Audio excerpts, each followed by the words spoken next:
Well, guys, it's finally over, and granted, of course, it's finally over. It's finally over. Pretty much the entire first season of Black Clover is over, and I know we're getting, I know we're getting season two in I know we're getting season two in like early October here coming up, but as far as like reviewing it, yeah, I'm finally done, guys. The last episode of Black Clover I'll be reviewing, episode 51. And yeah, like that as far as that ending goes, like it is definitely, like I said, it's definitely the biggest tease. It's definitely the biggest fucking tease ever. Like in many ways I actually hate the episode for pretty much ending the way it did, but I understand that with season two pretty much around the corner. I understand why they ended it like that. But yeah, and before I get any further into the review, I I want to take some time. So yeah, with this being the last episode of the first season of Black Clover, I thought I'd start this. I started to start this review off by giving my overall thoughts on the series thus far, and I think the best descriptor I have is it was good, yet I feel in certain aspects it could have been so much better. And in a way, I think that in a way I think it being I think with me having described it that way, I think that angers me more than if for instance I were to say it was a bad adaptation, because with Piero, it always feels like it always feels like with the way they do anime, it always feels like they're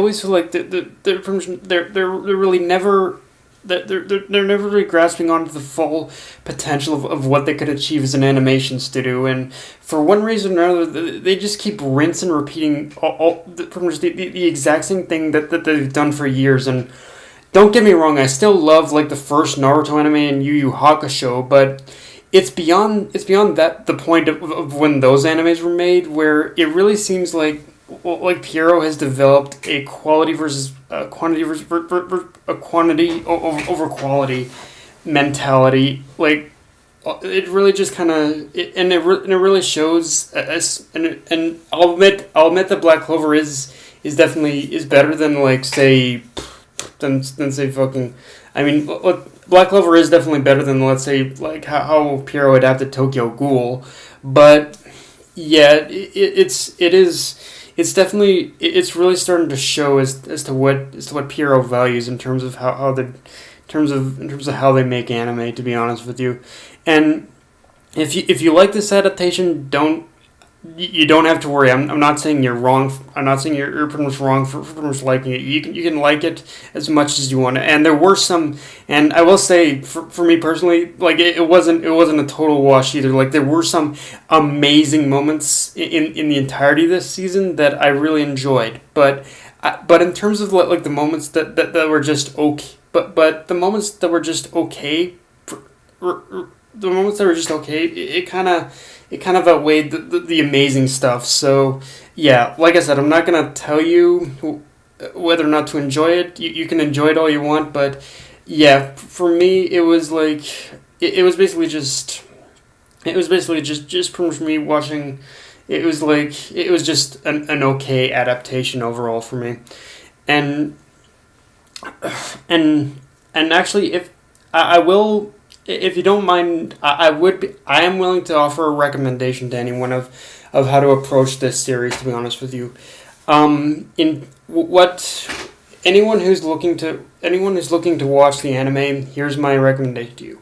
I would read at least up to chapter 21 in the manga, and then after you've read up to chapter 21, I would switch over to the anime then. I would switch over to the anime then, and which in the anime it would be you would need to start at episode 20. So yeah, that's kind of my recommendation to all you guys as to how to approach this series, because the first at least 19 episodes are kind of are the biggest if are the biggest kind of up and down are the biggest kind inconsistent or the biggest inconsistent pretty much part of the anime. But yeah, for pretty much episode 20 on are the more amazing parts of the anime for sure. But yeah, so first read the manga up to chapter 21 and then switch over to the anime from there. Now, the first half of getting to the episode itself, the first half of this episode was very laid back, just giving the Black Bulls breathing room to return to the status quo of the series, which I guess in that sense does really make this episode a little more than a bridge for pretty much season 2. It's pretty much a bridge between season 1 and season 2. I mean, hell, it openly glorifies it with just pretty much the way.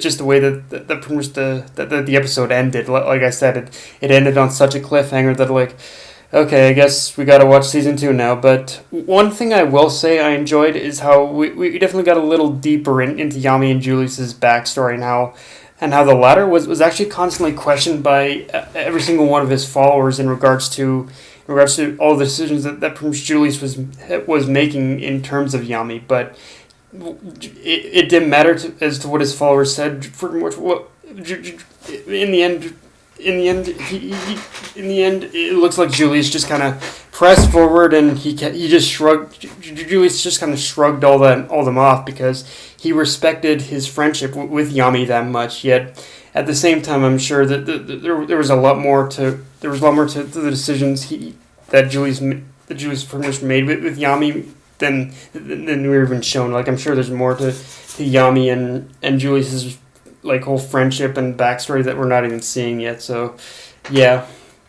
Now the second half is where things picked up again when the Diamond Kingdom invades, and I do like how it kind of reminded us that the Eye of the Midnight Sun aren't the Clover Kingdom's only enemies, and I think that is one thing that I think does make Black Clover stand out, is that there are several groups of enemies that are from fighting the Clover that are fighting with Clover. It's not just one, so it really kind of captures the whole idea of what it's like to live in that sort of time period, in that sort of time period. Although I will admit it's probably slightly watered down in order to remain in the shonen demographic compared to some seinen series, but it's still with stuff like this. It's still a good reminder that we also get.